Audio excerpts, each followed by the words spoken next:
I was sitting in a notary's office, signing the papers that would transfer our house out of my name, when my sister-in-law walked through the door and said 4 words that stopped everything. "Don't sign that, Nora." I looked up.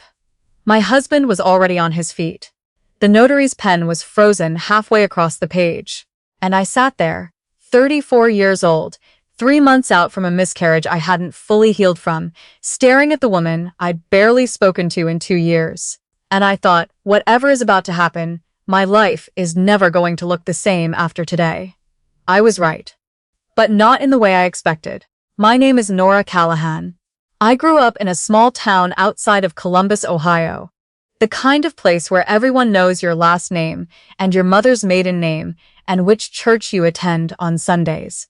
I'm not someone who lives dramatically. I'm not someone people look at and think, there goes a woman with a story. I'm an occupational therapist. I drive a sensible car. I make a really good pot roast, and I fold my laundry the same day I wash it. My life has always been ordinary in the best possible way. That's probably why, when things started going wrong, I didn't see it coming. I met my husband at a mutual friend's barbecue in the summer of 2015. He was quiet in the way that feels like depth rather than shyness. He had kind eyes and this habit of really listening when you talked. Not just waiting for his turn to speak, but actually listening. I remember thinking, on our 3rd date, that I could tell this man anything. For a long time, I believed I was right. We got married in 2018. Small ceremony, backyard reception. His parents drove up from Georgia, and my mother cried through most of the vows. It wasn't perfect. The flowers were wrong, and the sound system kept cutting out, and it rained for 20 minutes right in the middle of dinner. But I remember standing with him under that rented tent while the rain came down and thinking, this is exactly where I'm supposed to be. We bought a house together the following year. A 3-bedroom place in a quiet neighborhood outside of Nashville, where we'd relocated for his work. It needed a new roof, and the kitchen was straight out of 1987, but it had good bones and a big backyard, and we had plans. So many plans. Then 2022 happened. In January, we lost a pregnancy at 11 weeks. I won't go into all of it.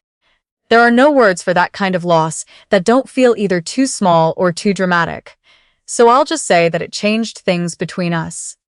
It changed me, and I think it changed him in ways I didn't understand until much later.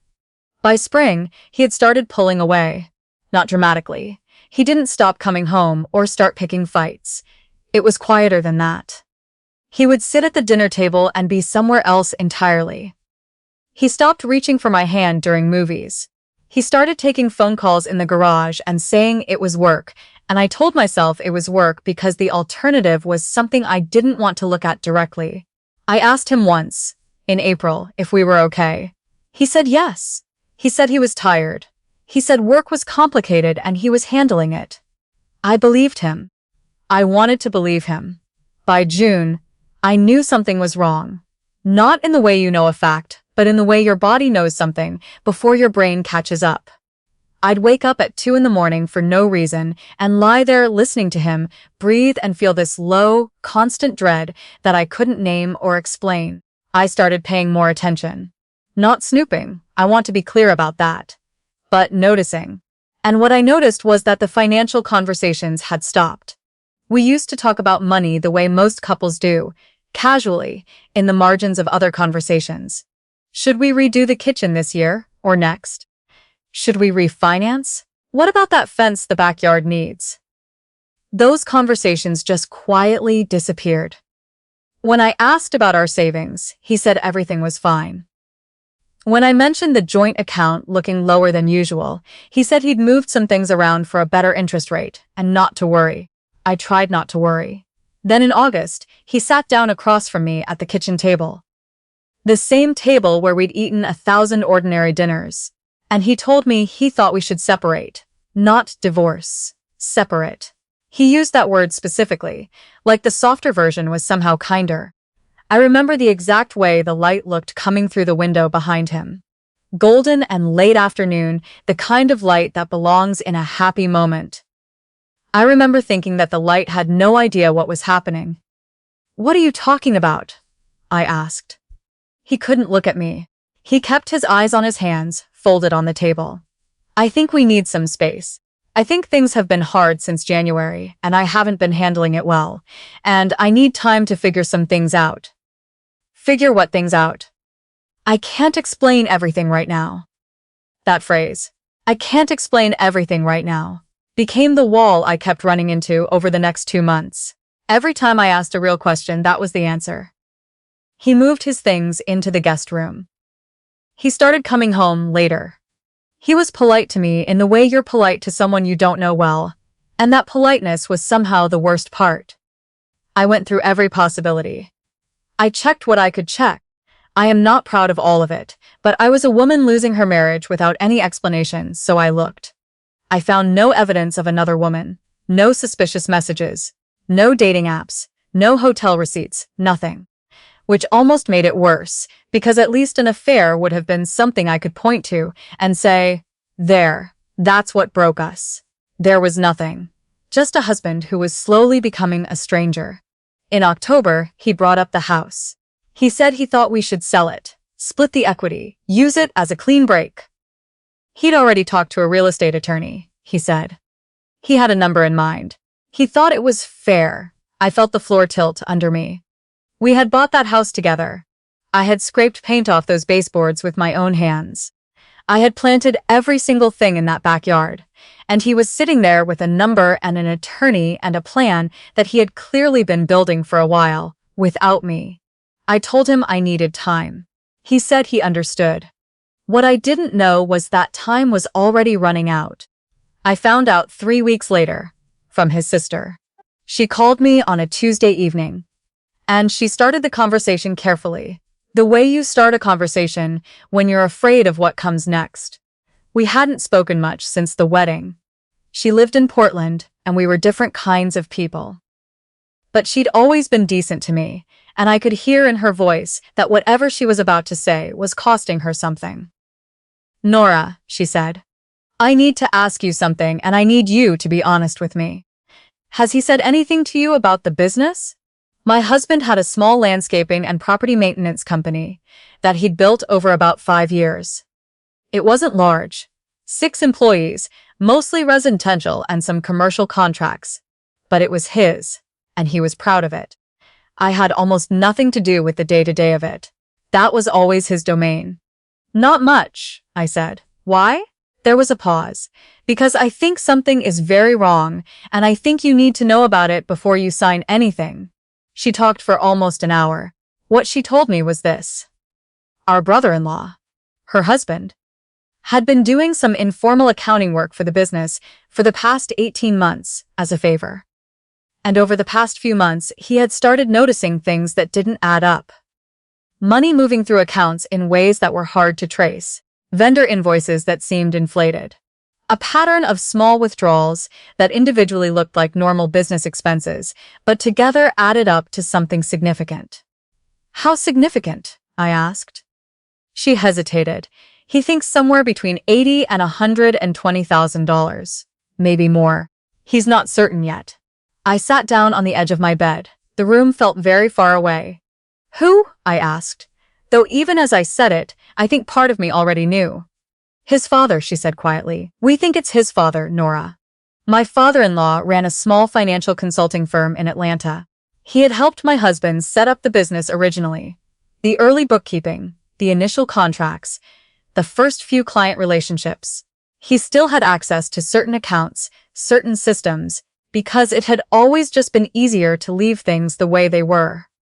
Easier. For him. She kept talking, but I had stopped hearing individual words. I was thinking about the timing. The way my husband had started pulling away in the spring. The way the financial conversations had stopped. The way he'd said, I can't explain everything right now, over and over, like a man trying to keep a wall standing. He had known. He had known for months. And he had decided to end our marriage rather than tell me. 3 days later, he called me downstairs and said the real estate attorney had prepared the transfer paperwork. He wanted to move quickly on the sale. He had already arranged for us to go in together, sign the documents, and list the house by the end of the month. I said okay, Because I had a plan. I called his sister back that night. I told her what I needed. She talked to her husband, and the three of us agreed on something. The appointment was at 2 o'clock on a Thursday afternoon, at a notary's office on the second floor of a building downtown. I dressed like it was an ordinary errand. We drove there separately, which he suggested and which I agreed to without making anything of it. I sat down across from the notary. The paperwork was laid out in front of me. My husband sat beside me, not across, beside, which struck me as strange. Like he wanted to be close enough to be sure I actually signed. The notary explained each page. I nodded at the right moments. My husband was calm in the way he'd been calm for months, that hollow, rehearsed calm that wasn't peace but performance. The notary reached the final page. The transfer page. The one with my name and a line waiting for my signature.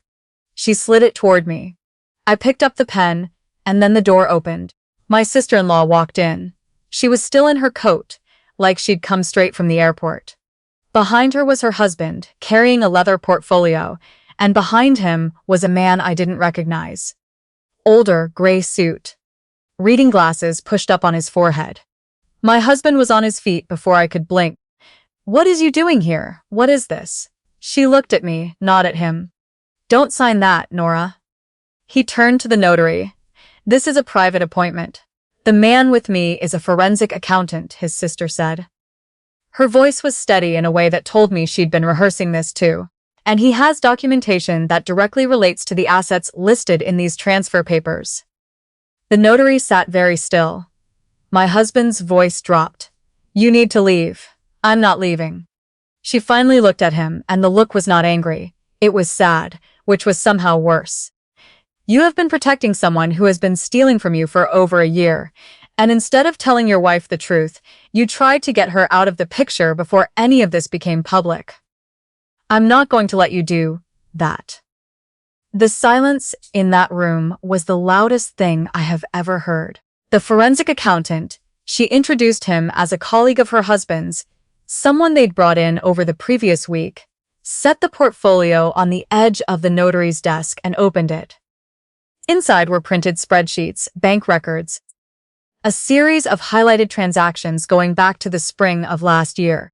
The notary looked at them, then at my husband. "Sir, given what's been presented, I'm not comfortable proceeding today. I'd recommend you contact your attorney." My husband sat down, and for the first time in months, he looked like himself. Not the hollow, rehearsed version, but the real one. The one who used to listen when I talked.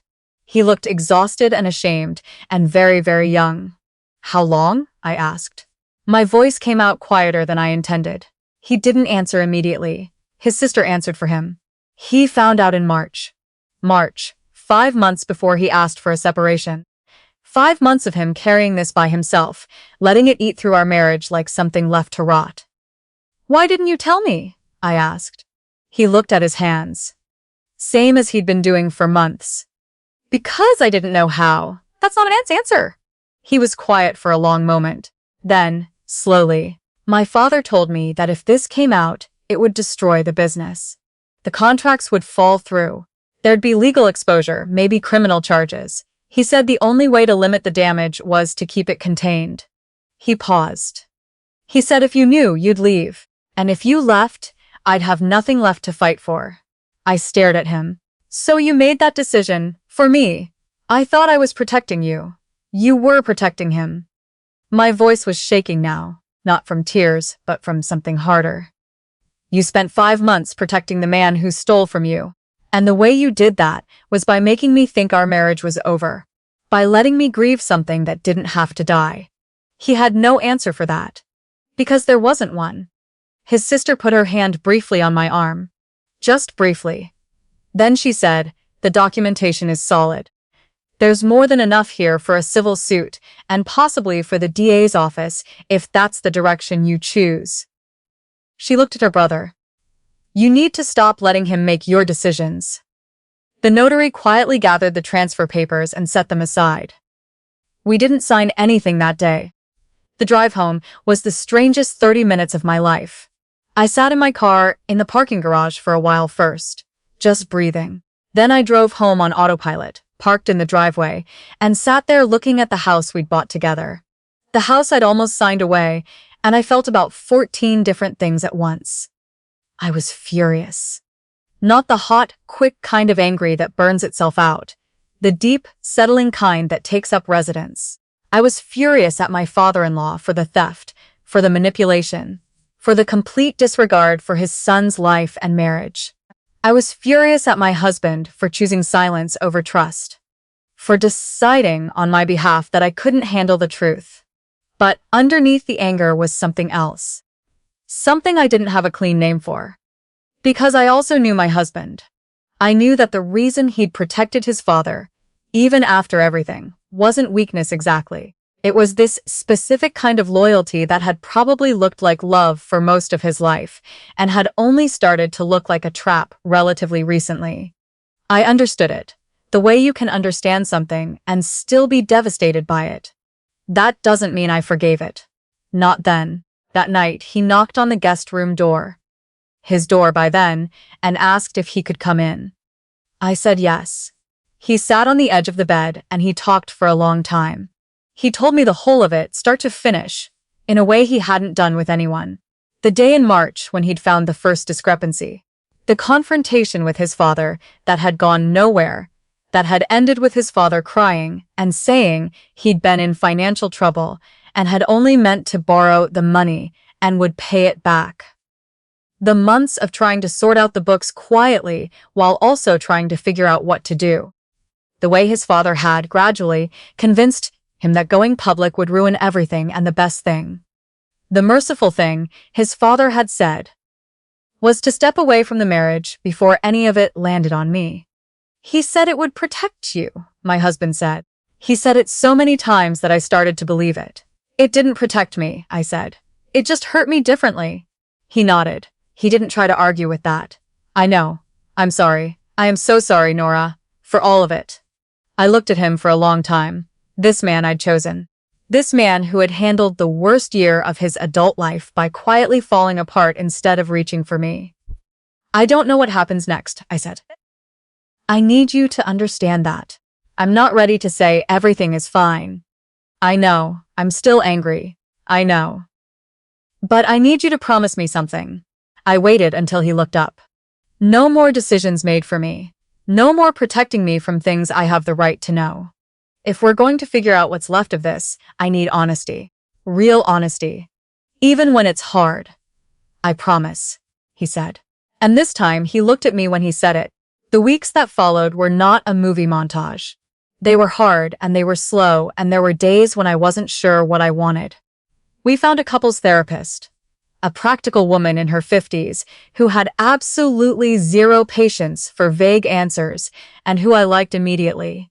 We went every Tuesday at 5:30, and sometimes the sessions left me feeling lighter, and sometimes they left me feeling wrung out, and I learned to tell the difference. My father-in-law's situation unraveled faster than I expected. His son turned over the documentation, all of it, to a civil attorney, and the process of recovery began. It wasn't clean or simple. There were months of legal back and forth, and there were conversations within the family that I only heard secondhand, and didn't particularly want to be part of.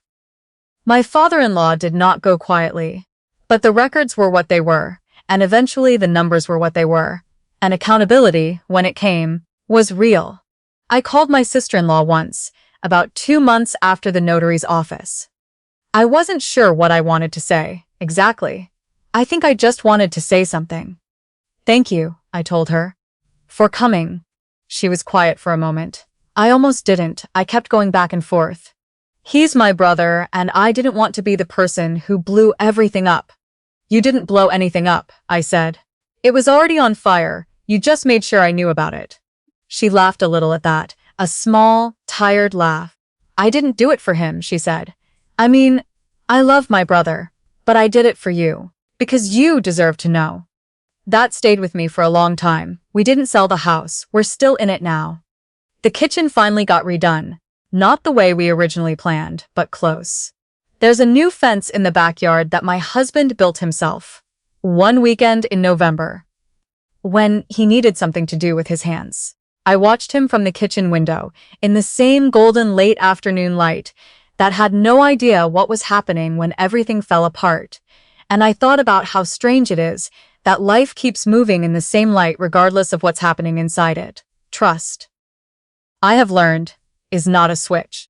It doesn't flip back on when someone apologizes, or when the circumstances that caused the damage are finally addressed. It comes back the way a garden comes back after a hard winter, slowly, unevenly, one small thing at a time. A conversation where he tells me something difficult before I have to ask. A moment where I realize I'm not bracing for the other shoe to drop. A Tuesday at 5:30 when the therapist says something that makes us both laugh at the same time. And I remember what it felt like to be easy with each other. We're not all the way back. I won't pretend otherwise, but we're still here. And some days, that feels like enough. I think about the notary's office sometimes. About how close I came to signing my name on a page that would have given away something I had every right to keep. About how different my life might look if that door had stayed closed. People talk about rock bottom, like it's always obvious when you're there. Like there's a sign or a turning point you can feel in real time. But sometimes rock bottom looks like an ordinary Thursday afternoon in a beige office downtown, with a pen in your hand, and the quiet, terrible sense that the life you built is slipping through your fingers. What saved me wasn't a dramatic revelation. It wasn't a rescue or a perfect apology or a moment where everything suddenly made sense. It was someone who knew the truth, deciding that I deserved to know it too. That's what changed everything. Not the door opening. Not the words. Not even the documents in that leather portfolio. It was someone choosing to trust me with the truth. And in doing so, giving me back the one thing I had almost lost, without ever knowing it was being taken. The choice to decide for myself.